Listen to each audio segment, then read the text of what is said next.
الحمد لله حمدا كثيرا أولا وآخرا، والصلاة والسلام على حبيبه دائما وسرمدا. أما بعد فأعوذ بالله من الشيطان الرجيم. بسم الله الرحمن الرحيم. يا أيها الذين آمنوا لا تأكلوا أموالكم بينكم بالباطل إلا أن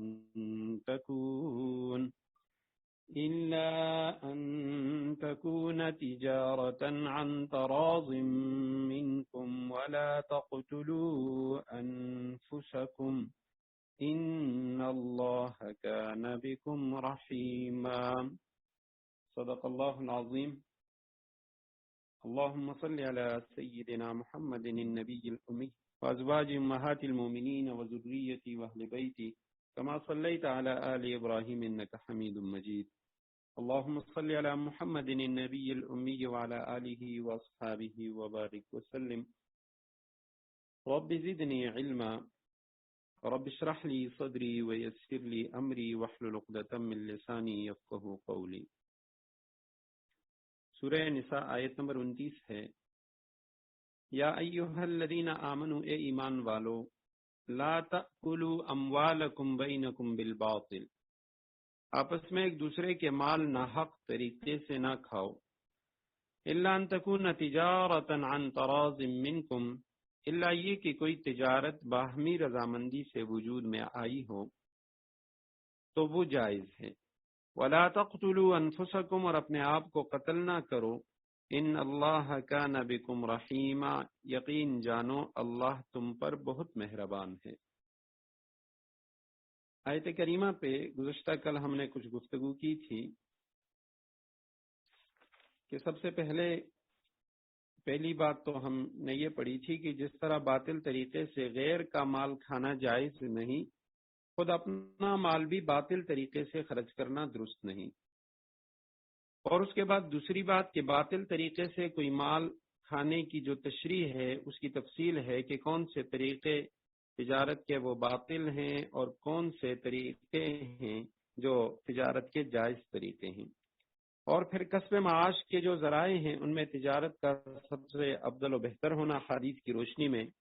اور اسی طرح پاکیزہ کمائی کے جو خاص شرائط معاذ بن جبل رضی اللہ تعالی عنہ کی روایت کے حوالے سے ہم نے پڑھ لی ہے. اور اسی طرح جو نیک صالح تاجر ہیں، سچ بولنے والے تجار، تو قیامت کے دن ان کا جو مقام ہے تو وہ بھی ہم پڑھ چکے ہیں.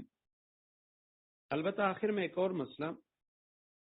کہ دوسرے کا جو مال ہے وہ حلال ہونے کے لیے تجارت اور ترازی کی قرآن نے 2 شرطیں لگائی ہیں. الا ان تکون تجارتا عن تراض منکم، پہلی بات تو یہ ہے کہ وہ تجارت کے ذریعے دوسرے کا مال حاصل کیا جائے اور اس میں آپس کی ترازی بھی ہو. تو جو پہلی بات ہے کہ جہاں تجارت ہی نہ ہو تو وہ ناجائز ہے، یعنی تجارت کے نام پہ جوا، سٹا یا ربا، سود کا جو معاملہ ہے، یا مال وہ ابھی تک موجود نہیں ہے اور صرف ذہنی قرارداد پر اس کا سودا کیا گیا ہو تو وہ اس کو بے باطل اور حرام، اس طرح کی بے یہ باطل اور حرام ہے تو اس کو بے باطل کہتے ہیں.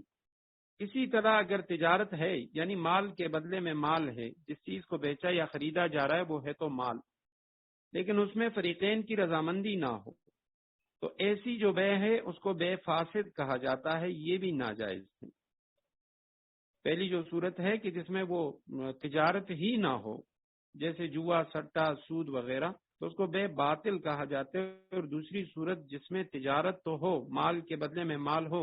لیکن فریقین کی رضامندی نہ ہو تو اس صورت کو فقہا بے باطل کہتے ہیں. یعنی خلاصہ اس کا یہ ہے کہ مال کا دوسرے مال سے تبادلہ کرنے اس کا نام تجارت ہے. اگر کسی ایک جانب مال ہو اور اس کے مقابل مال ہی نہ ہو تو وہ تجارت نہیں بلکہ وہ فریب، سود وغیرہ اس کے معاملات ہیں. اور دوسری صورت یہ ہے کہ دونوں طرف سے مال ہو اور تبادلہ وہ بھی مال کا ہو لیکن کسی ایک جانب سے رضامندی نہ ہو تو اس کو یعنی بے فاسد کہا جاتا ہے. یہ جو تجارت ہے یہ فاسد ہے، غلط قسم کی تجارت ہے۔ اور دوسری جو بات ہے اس آیت کریمہ میں عن تراض منکم، کہ باہمی رضامندی کے ساتھ ہو، تو یہ ایک تیسری قسم ہے کہ تبادلہ مال بھی ہو اور اس کے بعد بظاہر فریقین کی رضامندی بھی ہو، لیکن وہ رضامندی در حقیقت وہ مجبوری کی رضامندی نہ ہو، ایسی رضامندی ہو کہ جس میں دلی رضامندی، صرف زبانی یا تحریری رضامندی نہ ہو، تو یہ بھی تجارت کے لیے دوسری شرط ہے۔ اس کے بعد آیت کریمہ کے اگلے ٹکڑے میں فرمایا وَلَا تَقْتُلُوا أَنفُسَكُمْ، آیت کا تیسرا جملہ ہے جس کا لفظی معنی یہ ہے کہ اپنے آپ کو قتل نہ کرو، اور اس میں بالاتفاق تمام مفسرین نے لکھا ہے کہ خودکشی بھی داخل ہے جو کہ حرام ہے، قرآن کریم نے اس سے منع فرمایا۔ اور اسی طرح اس کے معنی یہ بھی ہیں لا تقتلوا انفسکم، یعنی ایک دوسرے کو ناحق قتل نہ کرو، ایک دوسرے کا قتل، یا جو تمہارے ملت والے ہیں مسلمان انہیں قتل نہ کرو۔ تو دونوں طرح کی یعنی آیت کریمہ کا یہ ٹکڑا عام ہے، اور قرآن کریم کی اکثر جو آیات ہیں ان کا مفہوم جو ہے وہ عام ہوتا ہے۔ تو نہ اپنی جانوں کو قتل کرو، نہ آپس میں ایک دوسرے کو قتل کرو۔ اور یہاں ایک اور نقطہ بھی کہ قرآن کریم نے پہلے مال کا ذکر کیا کہ لا تاکلوا اموالکم بینکم بالباطل، آپس میں ایک دوسرے کے مال نہ حق نہ کھاؤ، اور پھر بعد میں فرمایا لا تقتلوا انفسکم، اپنے آپ کو ایک دوسرے کو قتل بھی نہ کرو۔ تو وجہ اس کی یہ ہے کہ یعنی پہلے مالی حقوق کا ذکر، اس کے بعد جو انسان کی جانی حقوق ہے اس کی حفاظت کا بیان، اور یہاں پہ مال کو مقدم اور جان کو مؤخر اس لیے کیا گیا کہ مالی جو حقوق ہیں اس میں ظلم، زیادتی، کوتاہی، غفلت یہ عام ہے، اکثر لوگ وہ کرتے ہیں اور اسے گناہ بھی نہیں سمجھتے بلکہ اس کو اپنی چالاکی سمجھتے ہیں اور یعنی اپنی عقل مندی سمجھتے ہیں، جبکہ اس کے مقابلے میں ناحق قتل اور خونریزی جو ہے وہ اگرچہ بہت سخت گناہ ہے لیکن عادتاً اس میں بہت کم لوگ مبتلا ہیں، تو اس لیے جس میں ابتلاء عام تھا اس کو پہلے ذکر کیا گیا، اور جس میں ابتلاء عام نہیں ہے تو اس کو بعد میں ذکر کیا، اور آخر میں فرمایا ان اللہ کان بکم رحیما، یعنی یہ احکامات جو اللہ سبحانہ و تعالی تمہیں دے رہے ہیں تو یاد رکھو کہ اللہ سبحانہ و تعالی تم پر بڑے مہربان ہیں، اور یہ اس کی مہربانی ہی ہے کہ ناحق کسی دوسرے کے مال کھانے سے بھی اس نے منع فرمائے، اور اسی طرح ایک دوسرے کے قتل سے بھی منع فرمائے، وگرنہ معاشرے میں فساد ہی فساد ہوتا، اور جس بندے کا جہاں ہاتھ پہنچتا تو وہ دوسرے کے مال بھی ہڑپ کرتا اور دوسرے کو قتل بھی کرتا۔ وَمَن يَفْعَلْ ذَلِكَ عُدْوَانًا وَظُلْمًا فَسَوْفَ نُصْلِيهِ نَارًا وَكَانَ ذَلِكَ عَلَى اللَّهِ يَسِيرًا، اور جو شخص زیادتی اور ظلم کے طور پر ایسا کرے گا، وَمَن يَفْعَلْ ذَلِكَ، اور جو ایسا کرے گا عُدْوَانًا زیادتی وظلمًا اور ظلم کے طور پہ، فَسَوْفَ نُصْلِيهِ نَارًا، تو ہم اس کو آگ میں داخل کریں گے، وَكَانَ ذَلِكَ عَلَى اللَّهِ يَسِيرًا، اور یہ بات اللہ کے لیے بالکل آسان ہے۔ جو ایسا کرے گا ذالک عدوانن، عدوان یہ عدا یعدو سے ہے، عدوان عدوانن یہ اس کے مصدر آتے ہیں، اس کے معنی ہے زیادتی کرنا، ظلم و ستم، سرکشی، اور اس کے بعد دوسرا لفظ ظلم بھی آگے۔ بعض حضرات نے دونوں کے معنی میں فرق لکھا ہے کہ عدوان کے معنی حق عبد میں بندے کے حق میں تجاوز کرنا، یہ عدوان ہے، اور اس کے بعد ظلم جو ہے یہ یعنی اللہ کا حق توڑنا، اللہ سبحانہ و تعالیٰ کے حق کو ضائع کرنا، یہ ظلم ہے۔ تو جو کسی انسان کا قتل ہے اس میں بندے کا حق بھی ہے، اس حوالے سے اس کو عدوان کہا گیا، اور رب کی نافرمانی بھی ہے، اس لیے اسے ظلم سے بھی تعبیر کیا گیا۔ عدوان اور ظلم کے عدوان بندے کے حق میں تجاوز، اسے ضائع کرنا، بندے پر ظلم، اور اس کے مقابلے میں ظلم کا لفظ اللہ سبحانہ و تعالی کے حق کو توڑنا، اس کی نافرمانی کرنا۔ تو جو شخص زیادتی اور ظلم کے طور پہ ایسا کرے گا، یعنی دوسرے کا مال کھائے گا یا کسی اور شخص کو قتل کرے گا، فسوف نصلیہ، نصلی مضارع جمع متکلم کا صیغہ، ہم اس کو آگ میں داخل کریں گے، اصلا یسلی، اصلاح سے، اصلی جو اس کا مجرد ہے اس کے معنی آگ جلانے کے ہیں، تو باب فعال سے آگ میں پھینکنا، آگ میں ڈالنا۔ فسوف نصلیہ نارا، ہم اس کو ڈالیں گے، داخل کریں گے آگ میں، وَكَانَ ذَلِكَ عَلَى اللَّهِ يَسِيرًا، اور یہ اللہ کے لیے آسان ہے، اللہ سبحانہ وتعالی کے لیے یہ کسی بندے کو آگ میں ڈالنا یہ مشکل نہیں ہے۔ ان تجتنبوا کبائر ما تنہون، اگر تم ان بڑے بڑے گناہوں سے پرہیز کرو، نکفر ما تنہون عنہ، جن سے تمہیں روکا گیا ہے، نکفر عنکم سیئاتکم، تو تمہاری چھوٹی برائیوں کا ہم خود کفارہ کر دیں گے، وندخلکم، اور ہم تمہیں داخل کریں گے، مدخلا کریما، ہم تمہیں ایسی باعزت جگہ داخل کریں گے۔ ان تجتنبو، اگر تم اجتناب کرو گے، اردو میں بھی اجتناب کا لفظ استعمال ہوتا ہے، اگر تم بچتے رہو گے، کبائر کبیرہ کی جمع، بڑے گناہ، اگر تم بڑے گناہوں سے بچتے رہو گے، نکفر، ہم دور کر دیں گے، یہ لفظ تکفیر سے ہے، تکفیر کا معنی کئی بار ہم پڑھ چکے ہیں، کفر کے معنی چھپانے کے، تو گناہوں کو چھپا دیں گے، اس پہ پردہ ڈال دیں گے، یعنی معاف کر دیں گے، عنکم، تم سے، سیئاتکم، تمہارے چھوٹے گناہ، تمہاری جو برائیاں ہیں وہ تم سے دور کر دیں گے اگر تم بڑے گناہوں سے پرہیز کرو گے، وندخلکم، اور ہم تمہیں داخل کریں گے، جمع متکلم کا صیغہ، مدخلا، داخل ہونے کی جگہ، یہ مدخل کا جو لفظ ہے یہ مصدر بھی ہے، مصدر میمی، اور اسی طرح یہ اس میں ظرف بھی ہے، اس میں ظرف یعنی جو ہم پڑھ چکے ہیں اسماء مشتقہ میں سے جو کسی جگہ کے لیے جو لفظ ہے، تو مدخل کے ایک معنی داخل ہونے کی جگہ، تو تب اس کے معنی ہوگا کہ ہم تمہیں عزت کی جگہ میں داخل کریں گے، اور اگر یہ مصدر ہو تو صورت میں اس کا معنی ہوگا ہم تمہیں عزت کے ساتھ جنت میں داخل کریں گے۔ مدخلا کریما، کریم کے معنی عزت والی جگہ، تو ہم تمہیں داخل کریں گے، تم کو ایک باعزت جگہ میں داخل کریں گے۔ ان تجتنبوا کبائر ما تنہون، اگر تم اپنے آپ کو بچاؤ گے ان بڑے گناہوں سے، ما تنہون عنہ، جن سے تمہیں روکا گیا ہے، تو ہم تمہارے چھوٹے جو گناہ ہیں وہ بھی معاف کر دیں گے، اور تمہیں عزت کے مقام میں داخل کریں گے، یا عزت کے ساتھ تمہیں جنت میں داخل کریں گے۔ سب سے پہلی بات تو یہ ہے، یہ جو آیت کریمہ ہے تو قرآن کریم کے اندر، قرآن کریم میں عقائد کے لحاظ سے، کیونکہ اس میں ایک عقیدے کا مسئلہ بھی ہے، اور دوسرا یہ ہے کہ امت پہ اللہ سبحانہ وتعالی کی جو مہربانی ہے اس کا تذکرہ بھی ہے کہ اگر تم بڑے گناہوں سے بچو گے تو چھوٹے جو گناہ ہیں وہ ہم معاف کر دیں گے۔ اب پہلی بات تو یہ ہے کہ گناہ کا لفظ جو ہے یہ اللہ سبحانہ وتعالی کی نافرمانی کے لیے آتا ہے، اور دوسری بات کہ گناہ اب چھوٹا ہے یا بڑا، یہ تو الگ اصطلاحات ہیں کہ چھوٹے گناہ کون سے ہیں، بڑے گناہ کون سے ہیں، اور اس پہ حضرات علماء کرام نے کتابیں لکھی ہیں، لیکن پہلی بات یہ ہے کہ گناہ کہتے کس کو ہیں، تو گناہ کے معنی اللہ سبحانہ وتعالی کی نافرمانی، اور یہی وجہ ہے کہ عبداللہ ابن عباس رضی اللہ تعالی عنہما کی، اور اسی طرح ایک اور روایت بھی حدیث قدسی ہے کہ جس میں اللہ سبحانہ وتعالی بندوں سے فرماتے ہیں کہ جب تو اللہ کی نافرمانی کرتا ہے، کوئی گناہ کرتا ہے، فلا تنظر الی صغرہ، تو تم گناہ کے چھوٹے ہونے یا بڑے ہونے کو نہ دیکھو، یہ نہ دیکھو کہ یہ گناہ چھوٹا ہے یا بڑا، لیکن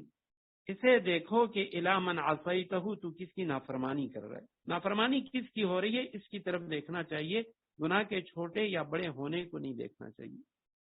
اور بہت سارے حضرات نے انہوں نے اس کی مثال لکھی ہے، چھوٹے اور بڑے گناہ کی مثال، کہ محسوسات میں سے اس کی مثال ایسی ہے جیسے چھوٹا بچھو اور بڑا بچھو، اب دونوں میں کوئی فرق نہیں ہے، دونوں کے ظاہر میں کوئی فرق نہیں ہے، صرف جسامت میں فرق ہے۔ کہ حضرت تھانوی رحمہ اللہ انہوں نے لکھا کہ آگ کے بڑے بڑے انگارے اور چھوٹی چھوٹی چنگاریاں، فرمایا دونوں میں کوئی فرق نہیں ہے، جس طرح بڑے انگارے وہ کسی چیز کو، مکان کو ختم کر دیتے ہیں، جلا دیتے ہیں، اسی طرح اگر چھوٹی انگاری وہ بھی کوئی شخص کسی بسترے میں کپڑے میں رکھ دے تو وہ بھی اسے جلا کر خاکستر کر دیتا ہے۔ فرمایا گناہ ہے، چاہے چھوٹا ہے یا بڑا ہے، جو بھی ہے، بس گناہ کو دیکھنا چاہیے کہ گناہ یہ اللہ سبحانہ وتعالی کی نافرمانی ہے۔ اس کے بعد دوسری چیز یہ ہے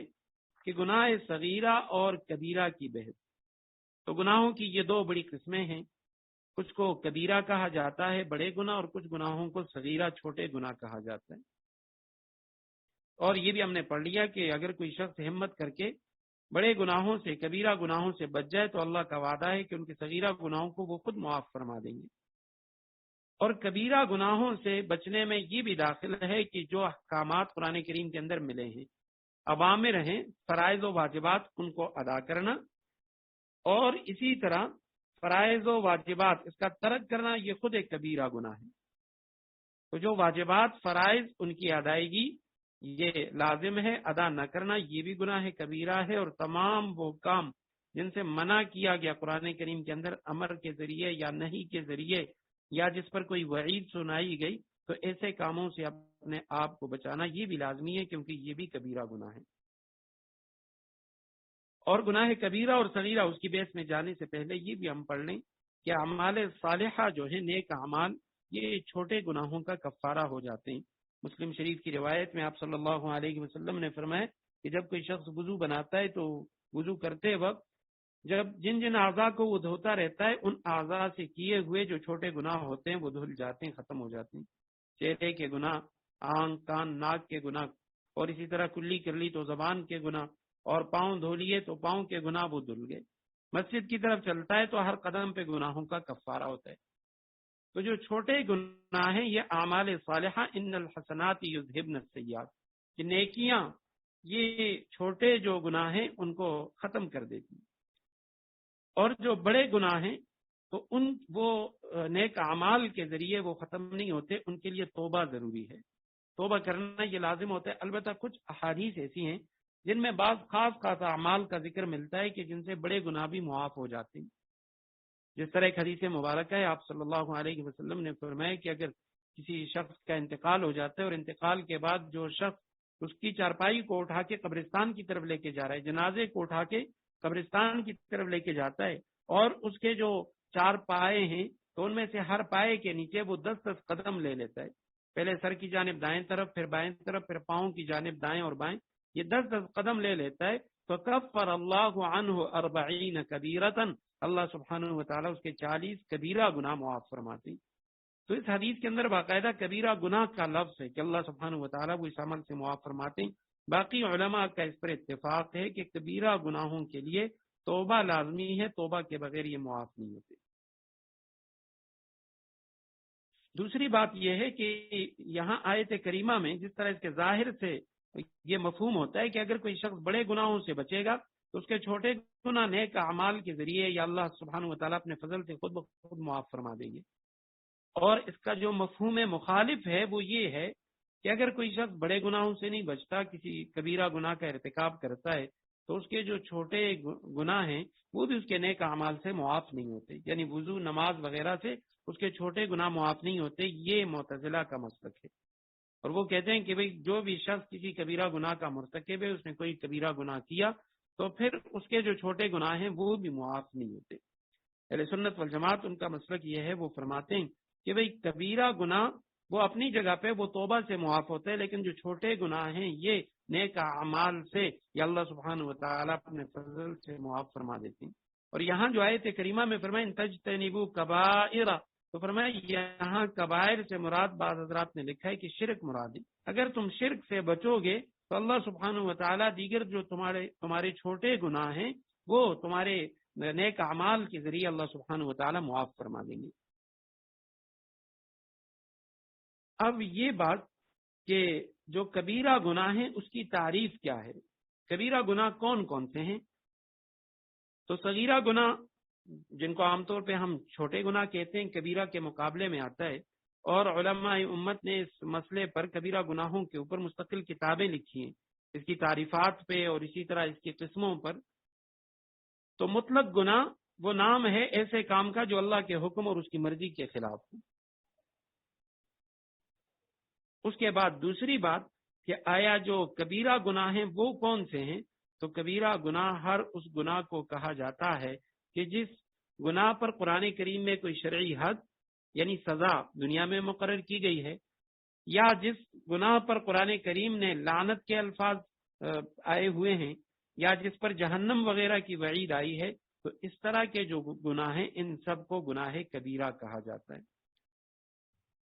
عبداللہ ابن عباس رضی اللہ تعالیٰ عنہما ان سے منقول ہے، وہ فرماتے ہیں کل ما نہا عنہ فہو کبیرہ، جس کام سے شریعت اسلام میں منع کیا گیا وہ سب کبیرہ گناہ ہیں، بڑے گناہ ہیں۔ فضیل ابن عیاض رحمہ اللہ وہ فرماتے ہیں تم جس قدر کسی گناہ کو ہلکا سمجھو گے اتنا ہی وہ اللہ کے نزدیک بڑا جرم ہو جائے گا۔ یعنی چھوٹے جو گناہ ہیں اگر کوئی شخص غفلت یا سستی کرے گا اس میں اور اس پر اصرار کرے گا بے باکی اور بے پرواہی کے ساتھ چھوٹے گناہ کو کرے گا تو وہ بھی کبیرہ بن جائے گا۔ فرمائے کسی گناہ کو ہلکا سمجھو گے تو اتنا ہی وہ اللہ کے نزدیک بڑا جرم بن جائے گا۔ اور سلف و صالحین نے فرمایا کہ ہر گناہ کفر کا قاصد ہے، یعنی جو انسان کو کافرانہ اعمال و اخلاق کی طرف دعوت دیتا ہے۔ مسند احمد میں حضرت عائشہ رضی اللہ تعالیٰ عنہ نے حضرت معاویہ رضی اللہ تعالیٰ عنہ کو ایک خط لکھا ہو، تو روایت مسند احمد میں موجود ہے کہ بندہ جب خدا تعالیٰ کی نافرمانی کرتا ہے تو اس کے مداح بھی مذمت کرنے لگتے ہیں، یعنی جو فرشتے اور نیک مخلوقات اس کی تعریف کرتے ہیں تو وہ بھی برائی بیان کرتے ہیں اور دوست بھی دشمن ہو جاتے ہیں، اور گناہوں سے بے پرواہی انسان کے لیے دائمی تباہی کا سبب ہے۔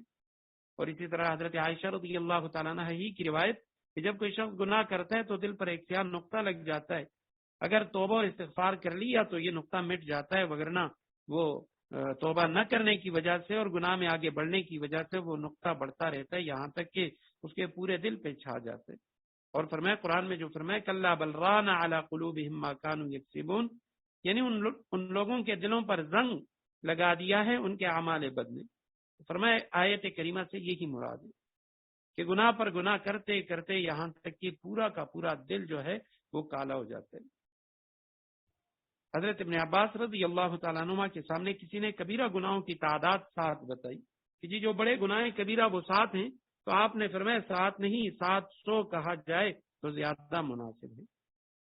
امام ابن حجر مکی رحمہ اللہ ان کی کتاب ہے کتاب الزواجر، اس میں انہوں نے گناہوں کی فہرست اور ہر ایک کی مکمل تشریح بیان کی ہے۔ تو اس کتاب میں وہ کبائر کی جو تعداد ہے، بڑے گناہوں کی تعداد انہوں نے 467 تک لکھی ہے کہ یہ اتنے گناہ ہیں، کیونکہ مختلف احادیث میں بعض احادیث میں آپ صلی اللہ علیہ وسلم نے کہیں 7 بیان کیے، کہیں 6، کہیں 3 بیان کیے۔ بخاری و مسلم کی ایک روایت میں رسول اللہ صلی اللہ علیہ وسلم نے فرمایا کہ کبیرہ گناہوں میں جو سب سے بڑے گناہ ہیں تو میں ان سے باخبر کرتا ہوں، وہ 3 ہیں: اللہ تعالیٰ کے ساتھ کسی مخلوق کو شریک کرنا، اور ماں باپ کی نافرمانی کرنا، جھوٹی گواہی دینا یا جھوٹ بولنا۔ اسی طرح ایک اور روایت میں ہے کہ اللہ کے ساتھ کسی کو شریک کرنا، حالانکہ آپ صلی اللہ علیہ وسلم نے فرمایا، یعنی جب آپ صلی اللہ علیہ وسلم سے پوچھا گیا کہ بڑے گناہ کون سے ہیں تو آپ صلی اللہ علیہ وسلم نے فرمایا کہ اللہ تعالیٰ کے ساتھ کسی کو شریک ٹھہرانا، حالانکہ اس نے تمہیں پیدا کیا۔ تو پھر پوچھا گیا یا رسول اللہ سب سے بڑا گناہ کون سا ہے؟ تو فرمایا کہ تم اپنے کسی اس بچے، اس کے بعد بڑا گناہ وہ یہ ہے کہ تم اپنے کسی بچے کو اس خطرے سے مار ڈالو کہ یہ تمہارے کھانے میں شریک ہوگا، تمہیں اسے کھلانا پڑے گا۔ یا رسول اللہ اس کے بعد بڑا گناہ؟ فرمایا اپنے پڑوسی کی بیوی کے ساتھ بدکاری کرنا، کہ بدکاری خود ایک بڑا جرم ہے، اور پڑوسی کے اہل و عیال کی حفاظت بھی، کیونکہ اپنے اہل و عیال کی طرح انسان کے ذمہ لازم ہے، اس لیے یہ جرم دگنا ہو گیا۔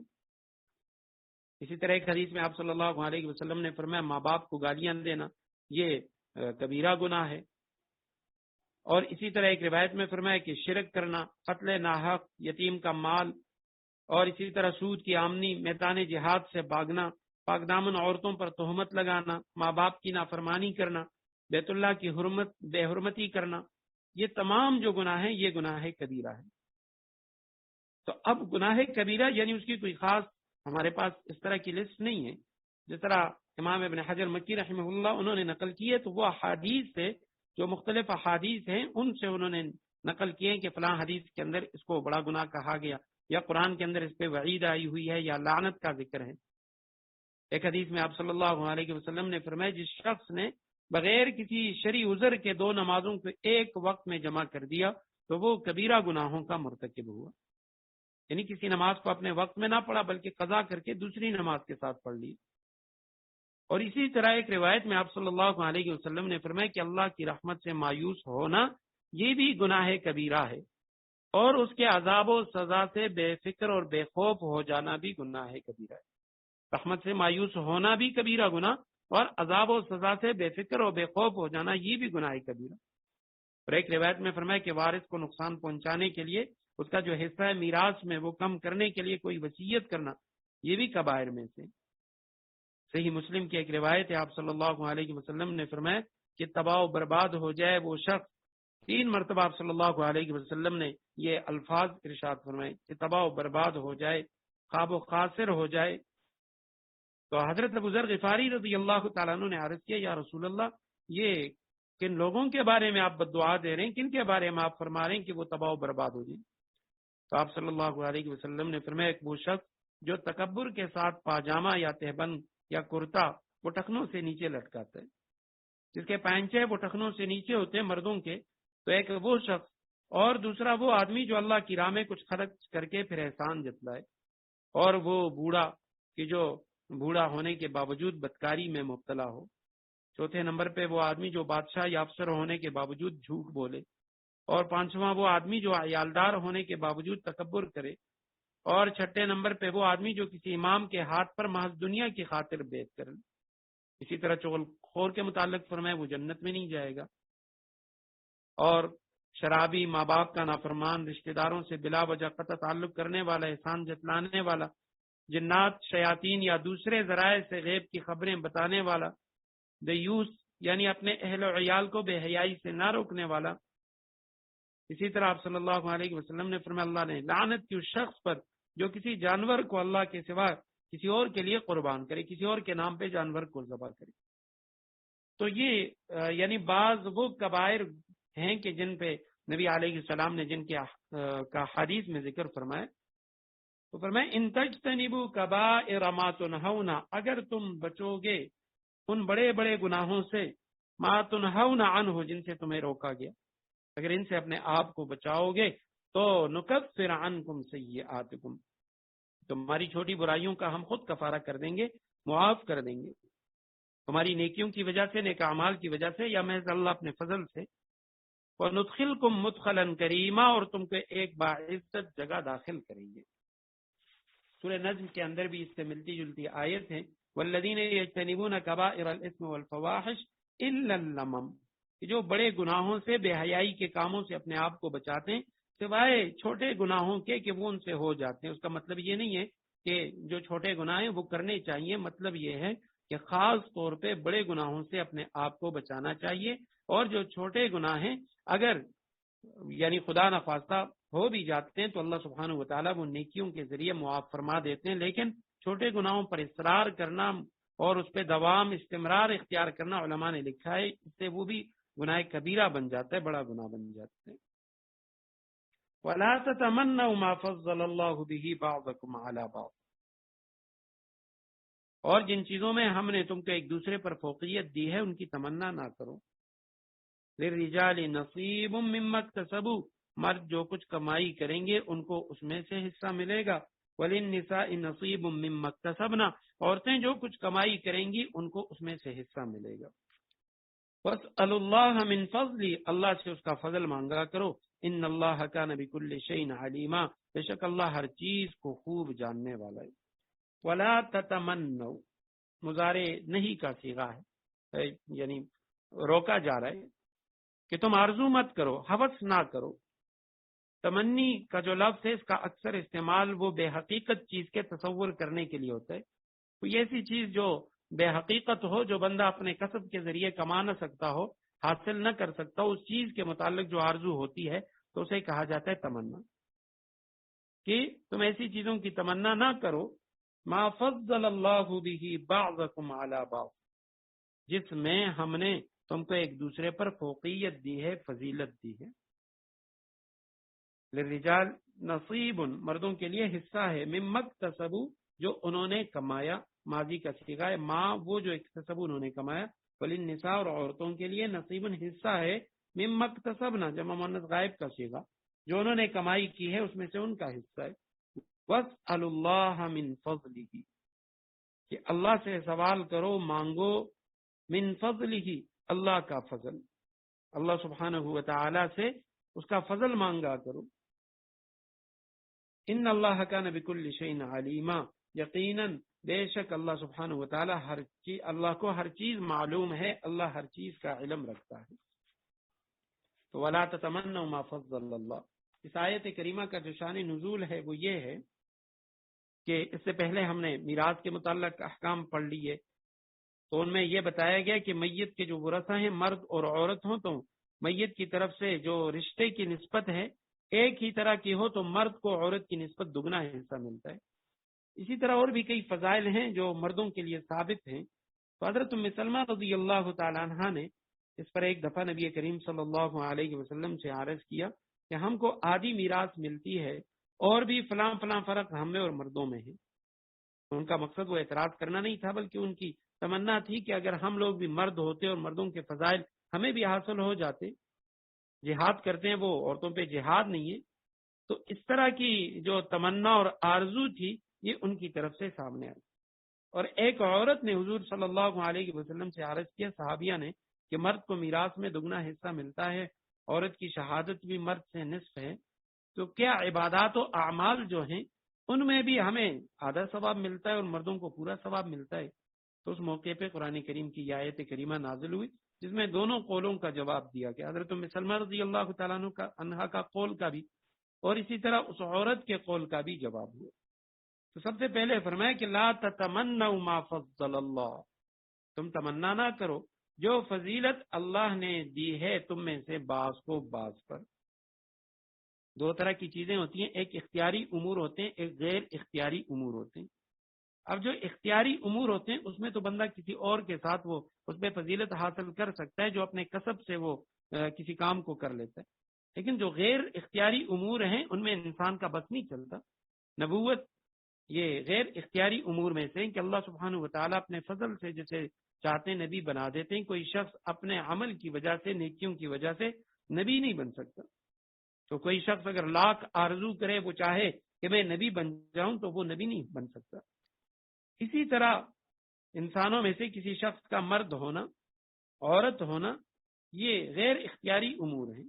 کسی اعلیٰ خاندان نبوت میں ہونا، خاندان حکومت میں ہونا، سادات میں سے ہونا،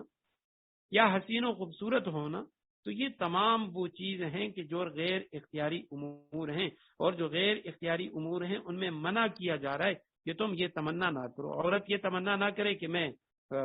کاش میں مرد ہوتی، اسی طرح مرد کے لیے کہ وہ یہ تمنا نہ کرے عورتوں کے حوالے سے، یا کوئی بدصورت خوبصورتی کے حوالے سے، یا میرے خد و خال وہ یوں ہوتے میں فلاں خاندان میں ہوتا اور میرا جو تعلق ہے وہ فلاں خاندان سے ہوتا۔ تو یہ غیر اختیاری امور ہیں، ان میں منع کیا جا رہا ہے اس طرح کی آرزو کرنے سے۔ وجہ یہ ہے کہ حق تعالیٰ نے جس کو مرد بنا دیا اس کو اس پر شکر ادا کرنا چاہیے، جس کو عورت بنا دیا وہ اس پہ راضی رہے،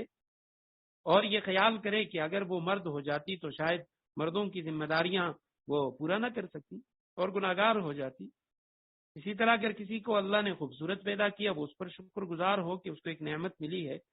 بدصورت ہے تو وہ رنجیدہ خاطر نہ ہو اور سمجھے کہ میرے لیے اسی میں کوئی خیر وہ چھپی ہوئی ہے۔ تو اسی طرح اللہ سبحانہ و تعالیٰ کی طرف سے جتنی بھی نعمتیں اللہ سبحانہ و تعالیٰ نے دی ہیں ان پہ شکر ادا کرے، اور اگر کوئی اس طرح کی کمی ہے جو بظاہر اسے محسوس ہو رہی ہے تو اس پہ رنج و غم نہ کرے، کیونکہ رنج و غم سے کچھ حاصل نہیں ہو سکتا۔ یہ تمام امور وہ ہیں جو غیر اختیاری امور ہیں۔ ہاں، اس کے مقابلے میں جو اختیاری امور ہیں، مسابقت فی الخیرات، نیک کاموں میں ایک دوسرے سے آگے بڑھنا، اس میں عورت اور مرد اس کی کوئی تخصیص نہیں ہے۔ عورت وہ مردوں سے آگے بڑھ سکتی ہے، انفرادی طور پہ عورتیں، بہت ساری ایسی عورتیں ہیں کہ جو مردوں سے ان کا مقام کافی اونچا ہے، اوپر ہے۔ تو جو علمی فضائل ہیں اور عملی اخلاقی جو کمالات ہیں، تو وہ کسی کے دیکھ کر ان کے حاصل کرنے کے لیے جدوجہد کرنا یہ پسندیدہ عمل ہے، اور یہ آیت کریمہ کے منافی نہیں ہے۔ یہاں جو روکا جا رہا ہے لا تتمنوا ما فضل اللہ، وہ جو غیر اختیاری امور ہیں، غیر اختیاری جو خوبیاں ہیں ان سے روکا جا رہا ہے۔ تو حضرت ام سلمہ رضی اللہ تعالیٰ عنہ، ان کا جو سوال تھا کہ اگر ہم مردوں کی طرح ہوتے تو ہم بھی جہاد کرتے، فلاں فلاں چیزیں، یہ تو اس کا جواب ہو گیا۔ اور دوسری جو صحابیہ عورت، اس نے سوال کیا کہ یا رسول اللہ، جس طرح دنیا میں مردوں کے مقابلے میں میراث میں ہمارا حصہ آدھا ہے، گواہی کے اندر ہماری گواہی آدھی ہے، تو کیا نیک اعمال میں بھی ہمیں جو اس پر ثواب ملے گا، اجر ملے گا، وہ آدھا ہوگا؟ تو فرمایا للرجال نصیب مما اکتسبوا وللنساء نصیب مما اکتسبن۔ جو کوئی چیز مردوں نے کسب عمل، اور پہلے میں بتا چکا ہوں کہ یہ جو کسب کا لفظ ہے، عام طور پہ اردو میں ہم کسب کا جو لفظ ہے وہ مال کمانے کے لیے استعمال کرتے ہیں، لیکن عربی میں قرآن کریم میں یہ کسب کا لفظ نیکیوں کے کمانے کے لیے اکثر مقامات پہ آئے۔ تو جو چیز مردوں نے کسب کی، عمل کے ذریعے حاصل کی، ان کو اس کا حصہ ملے گا، بدلہ ملے گا، اور جو عورتوں نے اپنی محنت سے انہوں نے نیک اعمال کیے ان کو اس کا حصہ ملے گا۔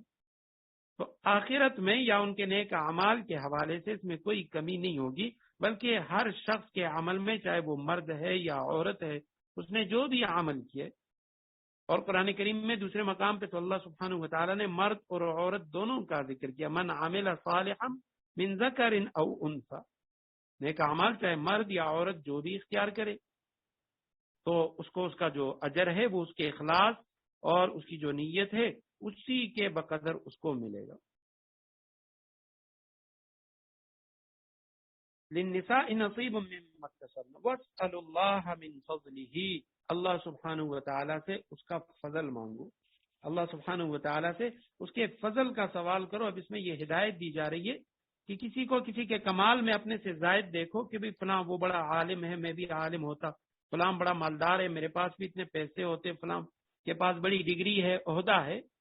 تو اس کا جو خاص کمال ہے اس میں برابر ہونے کی یعنی فرمائے کہ تم تمنا نہ کرو، تمہیں کرنا یہ چاہیے کہ اللہ تعالیٰ سے اس کے فضل و کرم کی درخواست کرو، کیونکہ یہ فضل و کرم جو ہے یہ اللہ سبحانہ وتعالیٰ کی طرف سے ہر شخص کے لیے جدا جدا صورتوں میں ظاہر ہوتا ہے۔ اب کسی کے لیے اللہ کا فضل مال و دولت ہے اور کسی کے لیے وہی مال و دولت وہ اللہ کا فضل نہیں ہے، بلکہ اللہ کی طرف سے اس کے لیے وہ آزمائش ہے، امتحان ہے، عذاب ہے۔ اگر وہ یعنی فقیر ہو جائے تو اس کے مالدار کے لیے وہ فقر بہتر ہو، لیکن بعض ایسے لوگ ہوتے ہیں کہ وہ فقیر، ان کے لیے جو فقر ہے وہ اللہ سبحانہ وتعالیٰ کی طرف سے فضل ہے، اگر وہ مالدار ہو جائیں تو وہ اللہ کی نافرمانی پہ اترائے، گناہ میں مبتلا ہو جائیں، کفر میں مبتلا ہو جائیں۔ تو پتہ چلا کہ کسی کے لیے تنگی اور تنگ دستی اس میں فضل ہوتا ہے، اور کسی کے لیے غنا اور مالداری وہ اللہ کا فضل ہے، کسی کے لیے عزت و جاہ کی صورت وہ فضل خدا بندی، اور کسی کے لیے گمنامی جو ہے وہ اللہ کے فضل کا ظہور ہوتا ہے۔ اس لیے فرمایا واسأل اللہ من فضلہ، اللہ سے اس کا فضل مانگو۔ اور دعاؤں میں یہ خاص جو چیزیں ہیں، ایک حدیث میں آپ صلی اللہ علیہ وسلم نے فرمایا اس طرح کی چیزوں کو خاص نہ کرو، بوقت ضرورت کوئی جائز چیز انسان وہ مانگ سکتا ہے، لیکن خاص چیزیں اس طرح وہ اس سے دعا میں منع کیا گیا۔ اور دعا جو ہے وہ بندہ صرف اپنے لیے بھی نہ مانگے بلکہ پوری امت کے لیے۔ ایک صحابی کا بڑا دلچسپ واقعہ حدیث میں آتا ہے، مسجد نبوی میں آئے اور انہوں نے دعا کی، ہاتھ اٹھائے اور دعا کرنے لگے اور فرمانے لگے اللہم ارحمنی و محمد ولا ترحم معنا احد، کہ اللہ مجھ پہ اور محمد صلی اللہ علیہ وسلم پہ رحمت نازل کر، اور ہم دونوں کے سوا اور کسی پہ رحمت نازل نہ فرما۔ نبی علیہ الصلوۃ والسلام نے اس کی دعا سنی، آپ صلی اللہ علیہ وسلم نے اس کو بلایا اور فرمایا کیا تو نے اللہ کی رحمت کو کم سمجھ لیا کہ اگر اللہ مجھ پہ اور تم پہ اور باقی لوگوں پہ رحمت نازل کرے گا تو اس کی رحمت میں کمی ہوگی، لہٰذا صرف مجھ پہ اور تم پہ نازل کرے اور کسی پہ نہ کرے۔ فرمایا تم یوں دعا مانگو اے اللہ مجھ پہ بھی اپنی رحمت نازل کر، محمد صلی اللہ علیہ وسلم پر بھی اور تمام مسلمانوں پر۔ تو فرمایا واسأل اللہ من فضلہ، اللہ سے اس کا فضل مانگو کہ اللہ جو چیز میرے حق میں بہتر ہے اے اللہ مجھے وہ عطا کر، علم بہتر ہے تو علم دے، اے اللہ اگر مال و دولت بہتر ہے مال و دولت عطا فرما، فلاں فلاں۔ تو اس طرح اللہ سبحانہ وتعالیٰ کا فضل مانگو، لیکن بے جا تمنا اور آرزویں وہ نہ کرو، کیونکہ اس سے پھر دل میں حسد پیدا ہوتا ہے کہ ایک شخص کا بڑا مرتبہ ہے، مقام ہے، بندہ اس تک نہیں پہنچ سکتا تو دل میں اس کے لیے پھر حسد پیدا ہو جاتا ہے۔ ان اللہ کان بکل شیء علیما، یقیناً اللہ سبحانہ وتعالی ہر چیز کو جاننے والا ہے، ہر چیز اس کے علم میں ہے۔ وَلِكُلٍّ جَعَلْنَا مَوَالِيَ مِمَّا تَرَكَ الْوَالِدَانِ وَالْأَقْرَبُونَ، وَلِكُلٍّ جَعَلْنَا مَوَالِيَ، اور ہم نے ہر اس مال کے کچھ وارث مقرر کیے ہیں، مما ترک الوالدان جو والدین چھوڑتے ہیں، والاقربون اور قریبی رشتہ دار چھوڑ کر جائیں، والذین عقدت ایمانکم اور جن لوگوں سے تم نے کوئی عہد باندھا ہو ان کو ان کا حصہ، فآتوہم نصیبہم ان کو ان کا حصہ دو۔ ان اللہ کان علی کل شیء شہیدا، بے شک اللہ ہر چیز کا گواہ ہے۔ وَلِكُلٍّ جَعَلْنَا، ہر ایک کے لیے جعلنا ہم نے بنایا۔ اب یہ جعلنا جمع متکلم کا صیغہ ہے،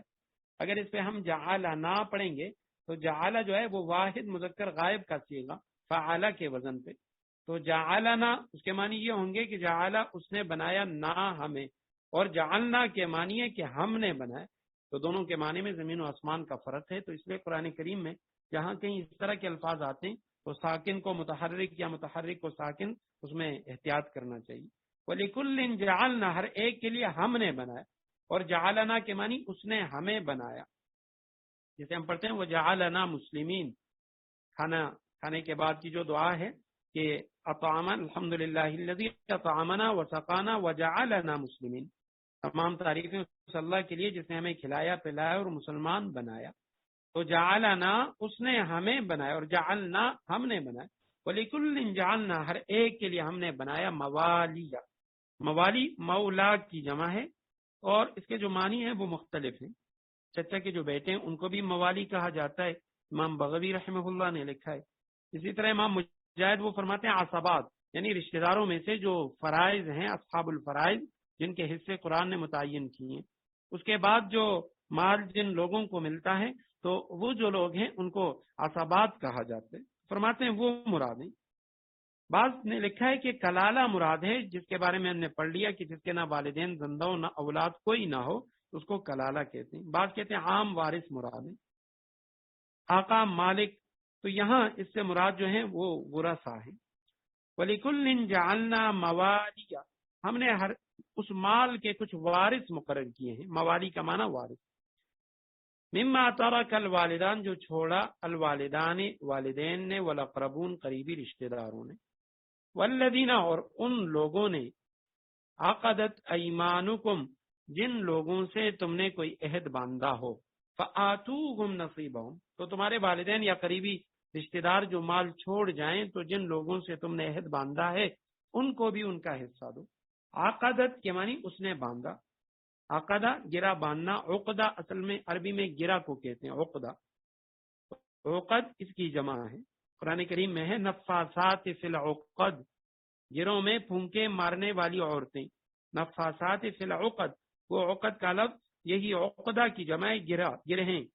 اور عقد جو ہے یہ قول و قرار کو کہا جاتا ہے، اس کی جمع عقود آتی ہے۔ والذین عقدت ایمانکم، اس کے معنی ہوئے جن لوگوں سے تمہارا عہد و پیمان بن چکا ہے، تم نے قول و قرار کیا ہے، فآتوہم پس دو تم ان کو نصیبہم ان کا حصہ، ان اللہ کان علی کل شیء شہیدا، یقیناً اللہ سبحانہ و تعالی علی کل شیء ہر چیز پر شہیدن گواہ ہے۔ آیت کریمہ میں یہی ٹکڑا والذین عقدت ایمانکم، یہ تھوڑا یعنی تشریح طلب ہے کہ اس سے کیا مراد ہے، جن لوگوں سے تمہارا عہد و پیمان بن چکا ہے ان کو ان کا حصہ دو وراثت میں۔ تو بعض حضرات نے لکھا ہے، مولانا ابوالکلام آزاد وہ فرماتے ہیں اس سے مراد وہ عورتیں جن سے تمہارا عہد و پیمان سے وہ فرماتے ہیں نکاح مراد ہے، تو یعنی جو تمہاری بیویاں ہیں ان کو ان کا حصہ دو۔ بعض حضرات وہ فرماتے ہیں کہ عقدت ایمانکم سے مراد وہ صحابہ ہیں کہ جب آپ صلی اللہ علیہ وسلم اور صحابہ کرام نے مدینہ منورہ ہجرت فرمائی تو مدینہ منورہ ہجرت فرمانے کے دوسرے سال آپ صلی اللہ علیہ وسلم نے مواخات مدینہ فرمائی تھی، انصار اور مہاجر صحابہ کے درمیان جو اخوت و بھائی چارہ آپ صلی اللہ علیہ وسلم نے قائم کیا تھا وہ مراد ہے۔ تو اس میں یہ لوگ آپس میں ایک دوسرے کے وارث بھی بن گئے کہ آپ صلی اللہ علیہ وسلم نے ان کو وارث قرار دیا۔ اور ابن جریر طبری اور بعض دیگر جو مفسرین وہ فرماتے ہیں کہ یہ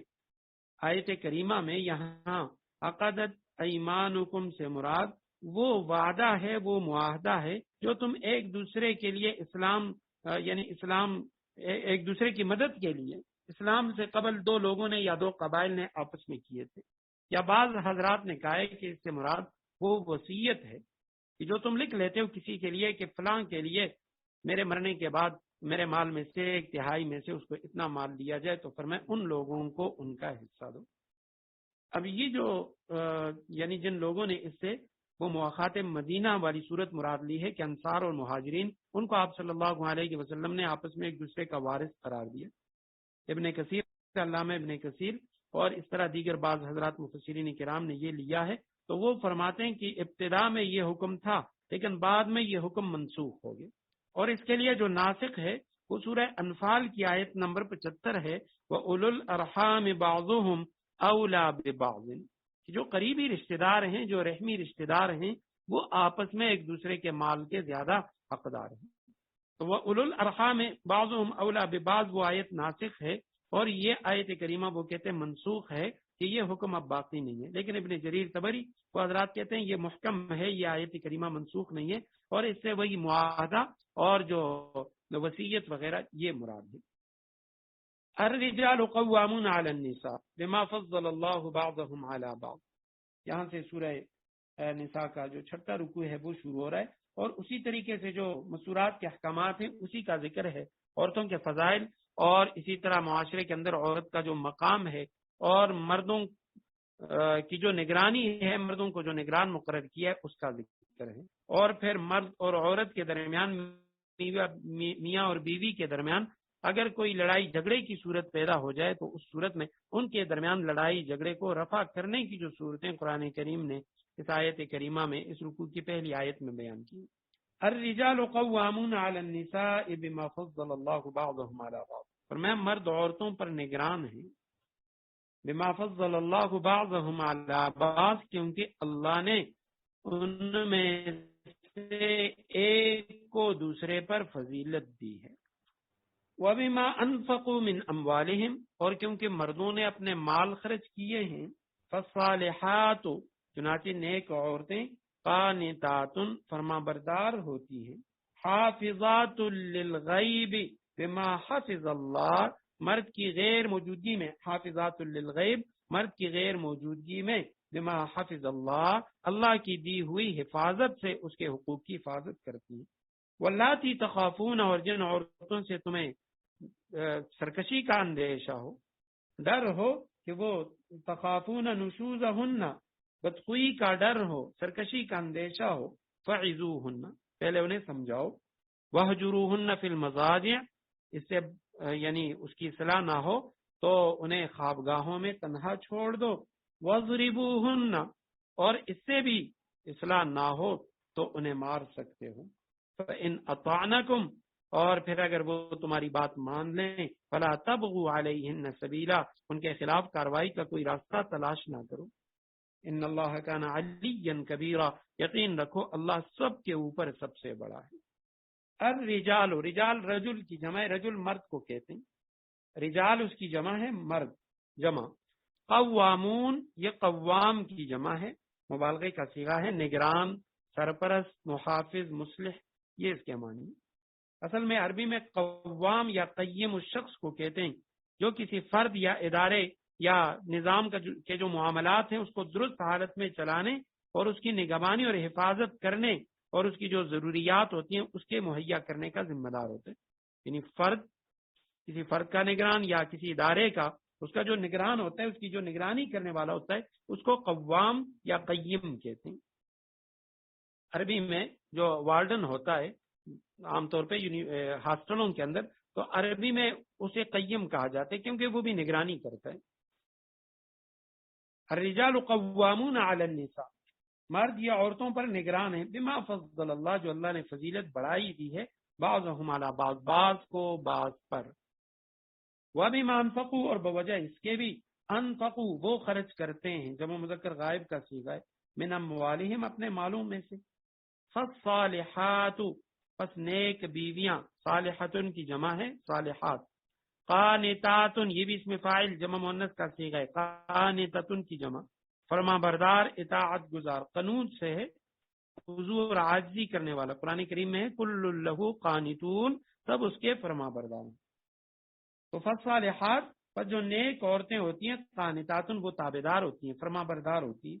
حافظاتن حافظتن کی جمع اس میں فاعل کا صیغہ، حفاظت کرنے والیاں، للغیب عدم موجودگی میں، غیب میں، یعنی پیٹ پیچھے جب شوہر نہ ہو تو وہ حفاظت کرتی ہیں، بما حفظ اللہ اس حفاظت سے، اللہ کی دی ہوئی جو حفاظت ہے اس سے خاوند کے جو حقوق ہیں اس کی حفاظت کرتی ہے۔ واللاتی اور وہ عورتیں، اس میں موصول کہا جاتا ہے، جو عورتیں تخافون تم ڈرتے ہو، نشوزہن ان کی سرکشی، ان کی نافرمانی سے، یعنی شوہر جو ہے اس کی نافرمانی سے تم ڈرتے ہو کہ وہ تمہاری نافرمانی کریں گی، فعظوہن، عظو یہ امر کا صیغہ ہے، امر جمع مذکر حاضر، ہن آخر میں ضمیر ہے جمع مؤنث کی عورتوں کے لیے، تو تم ایسی عورتوں کو واعظ کرو، واعظ سے ہے یہ لفظ، نصیحت کرو۔ ابن الفارس کہتے ہیں واعظ کے اصل معنی خوف دلانے اور ڈرانے کے، کہ تم ان کو واعظ و نصیحت کرو، اللہ سبحانہ و تعالیٰ کے عذاب سے ڈراؤ جب وہ تمہاری نافرمانی کریں، تو پہلا درجہ یہ ہے۔ وَاهْجُرُوهُنَّ اور الگ کر دو، ہجر کے معنی چھوڑنا، تم چھوڑ دو انہیں، فی المضاجع، مضاجع یہ مضجع کی جمع ہے، اس میں ظرف ہے، مکان کا نام ہے، یعنی بستر، خوابگاہیں، زجیع کے معنی ساتھ لیٹنے والا، تو پس تم الگ کرو، وَاهْجُرُوهُنَّ فی المضاجع، تو اب انہیں خوابگاہوں میں تنہا چھوڑ دو، اور اگر اس سے بھی اصلاح نہ ہو تو آگے تیسرا درجہ، وَضْرِبُوهُنَّ انہیں مار سکتے ہو،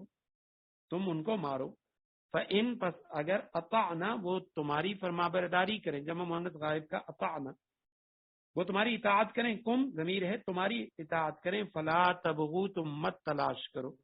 بغیون کے معنی کسی کام میں حد سے آگے بڑھ جانا، نیکی کا کام ہے یا برائی کا کام، تو لا تبغوا تم حد سے مت آگے بڑھو، مت تلاش کرو، علیہن ان عورتوں پر، سبیلاً الزام کا کوئی راستہ، یعنی ان کے خلاف کاروائی کے لیے کوئی راستہ تلاش نہ کرو، ان اللہ کان علیاً یقین رکھو اللہ سبحانہ و تعالی علیاً بہت بلند، سب سے اوپر، کبیرہ اور اللہ بہت بڑا ہے۔ تو آیت کریمہ کے اندر اس سے پہلی آیات میں بھی مستورات کے متعلق ہی ذکر تھا، مستورات کے متعلق احکامات اور ان کی جو حق تلفی، اس کی ممانعت، اس کا ذکر تھا۔ اب یہاں پہ مردوں کے جو حقوق ہیں ان کا ذکر ہے، پہلی عورتوں کا کے حقوق کا تذکرہ، اور اب اس کے بعد مردوں کے حقوق اور ان کے مطالبے اور ان کے فوت ہونے کی صورت میں جو یعنی تعدیب کی اجازت بھی دی گئی ہے کہ حقوق میں اختلاف ہونے کی صورت میں اس کے تصفیے کا طریق کیا ہونا چاہیے، میاں بیوی کے درمیان اگر لڑائی جھگڑا ہو جاتا ہے تو اس لڑائی جھگڑا کے رفع اور دفع کرنے کی کیا صورت ہونی چاہیے۔ تو سب سے پہلے فرمایا الرجال قوامون علی النساء، مرد یہ عورتوں کے نگران ہیں، مرد عورتوں کے نگران ہیں، اور قیم کا لفظ اس کے معنی ہم نے پڑھ لیے کہ بھئی یہ قیم کا معنی کیا ہے۔ حضرت شیخ الاسلام مفتی محمد تقی عثمانی صاحب، انہوں نے ان کی جو اصلاحی خطبات ہیں ان کی کتاب ہے، اس میں انہوں نے اس پہ یعنی مکمل کئی صفحات کی ان کے ایک تقریر ہے جس میں انہوں نے اس آیت کریمہ کی بڑی عمدہ وضاحت فرمائی ہے۔ تو وہ فرماتے ہیں کہ یہ الرجال قوامون علی النساء، یہاں اس کا معنی یہ ہے کہ مرد عورتوں پر نگہبان اور ان کے منتظم ہے۔ بعض حضرات نے اس کا ترجمہ مرد عورتوں پر حاکم یہ بھی ترجمہ کیا ہے۔ تو اب یہاں پہ یہ جو قوام ہے یا نگران ہے، اس کے معنی کیا ہے؟ تو معنی یہ ہے کہ ان کے کاموں کے منتظم ہے۔ سب سے پہلی بات تو یہ ہے کہ آج دنیا میں یعنی جہاں مرد و عورت کے اندر مساوات اور ان کی برابری اور آزادی نسواں، اس کا بڑا زور اور شور ہے، اور اکثر حضرات وہ قرآن کریم کی یہ جو آیت کریمہ ہے اس سے وہ یہ بات ثابت کرنا چاہتے ہیں کہ اسلام نے عورت کو جو اصل اس کا مقام ہے وہ نہیں دیا، یعنی عورت کو محکوم بنا دیا اور مرد جو ہے اس کو حاکم بنا دیا۔ حالانکہ بات یہ نہیں ہے، بات یہ ہے کہ سب سے پہلے یہ جو زندگی کا سفر ہے، دنیا میں جو بھی سفر ہوتا ہے تو ہر سفر کے اندر ہم دیکھتے ہیں کہ بھئی کوئی نہ کوئی شخص وہ امیر ہوتا ہے، ایک امیر ہوتا ہے جو اس کی نگرانی کرتا ہے۔ تو یہ جو ازدواجی زندگی ہے یہ بھی ایک سفر ہے، مرد اور عورت یہ اس سفر کے، اس کی جو گاڑی ہے اس کے دو پہیے ہیں۔ تو زندگی کے سفر کو اچھے طریقے سے طے کرنے کے لیے شریعت نے یہ حکم دیا کہ دونوں میں سے کسی ایک کو امیر ہونا چاہیے، کسی ایک کو نگران بنانا چاہیے، اور نگران کا تصور حدیث نے یہ دیا، اسلام نے یہ دیا کہ سید القوم خادمہم، قوم کا جو سردار ہوتا ہے وہ ان کا خادم ہوتا ہے۔ تو فرمایا الرجال قوامون علی النساء، مرد یہ عورتوں کے نگران ہیں۔ وجہ کیا ہے کہ اللہ نے ان میں سے ایک کو دوسرے پر فضیلت دی ہے۔ اس کی وجہ یہ ہے کہ افضلیت جو ہے یہاں پہ وہ اس وجہ سے کہ مرد کے اندر اللہ سبحانہ و تعالیٰ نے بعض ایسی خوبیاں رکھی ہیں جو وہ بھی خوبیاں ہیں، کسبی خوبیاں نہیں ہیں، بندہ خود اس کو نہیں پیدا کر سکتا ہے، بلکہ وہ اللہ سبحانہ و تعالیٰ کی طرف سے ودیعات ہیں۔ اب ان میں یعنی جس کا کوئی بھی انکار نہیں کر سکتا وہ یہ ہے کہ مرد کی جو جسمانی قوت ہے، جسمانی ساخت ہے، اس کی جو ذہنی برتری ہے، اسی طرح معاملہ فہمی ہے، دور اندیشی ہے، تو اس میں وہ بلا شبہ عورت سے بڑا ہوا ہے۔ یہ مجموعہ کے اعتبار سے بات ہو رہی ہے تمام مردوں کی۔ اور دوسری خوبی جو قرآن نے بیان کی وہ بیمان فقو کہ بیوی بچے کے جملہ جو اخراجات ہیں، ان کے آرام، آسائش، ان کی حفاظت، صیانت، اس سب کی جو تمام تر ذمہ داری ہے وہ بھی شریعت نے مرد پہ رکھی ہے۔ تو یہ مجموعی لحاظ سے بعض حضرات مفسرین نے لکھا ہے، جس میں اس طرف بھی اشارہ کر دیا گیا ہے کہ بما فضل اللہ بعضهم علی بعض، کہ یہ افضلیت جنس اور مجموعے کے اعتبار سے ہے، افراد کے اعتبار سے نہیں ہے۔ یعنی اس طرح ممکن ہے کہ کوئی عورت وہ علمی اور عملی کمالات میں کسی مرد سے بڑھ جائے، صفت حاکمیت میں وہ کسی مرد سے فائق ہو، لیکن یہاں قرآن جو بیان کر رہا ہے یہ جنس اور مجموعے کے اعتبار سے۔ بما فضل اللہ بعضهم علی بعض کہ اللہ نے بعض کو بعض پر فضیلت دی ہے۔ اب مردوں کی جو فضیلت ہے وہ ان کی جسمانی ساخت کے حوالے سے، ذہنی برتری کے حوالے سے، اور اسی طرح بما انفقوا من اموالہم، وہ اپنا مال وہ عورتوں پر خرچ کرتے ہیں، اپنے اولاد کے نام نفقہ اس کے ذمہ دار وہ ہیں۔